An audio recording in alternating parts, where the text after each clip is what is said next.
جامع الجزائر الكائن ببلدية المحمدية بقلب خليج الجزائر، حيث تفقد السيد الرئيس هذه التحفة المعمارية ذات الأبعاد الحضارية والدينية والثقافية.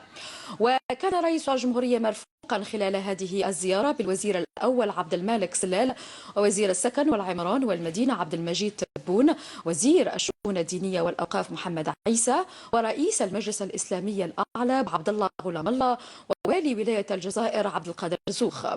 ويعتبر جامع الجزائر الجاري إنجازه أكبر جامع في إفريقيا والثالث في العالم بعد مسجد الحرم بمكة المكرمة والمسجد النبوي الشريف في المدينة المنورة بالمملكة العربية السعودية، حيث يتسع ل 120 ألف مصل،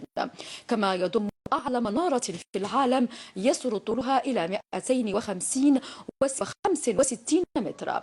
كما قدمت للسيد الرئيس شروحات حول أهم ما يتضمنه المشروع من مرافق وهياكل، وذلك لدى وقوفه عند مختلف ورشات الإنجاز، وذلك قبل أن يتابع السيد الرئيس عرضا بالصورة والصوت حول تفاصيل أشغال المشروع. وللتذكير، كان رئيس الجمهورية السيد عبد العزيز بوتفليقة قد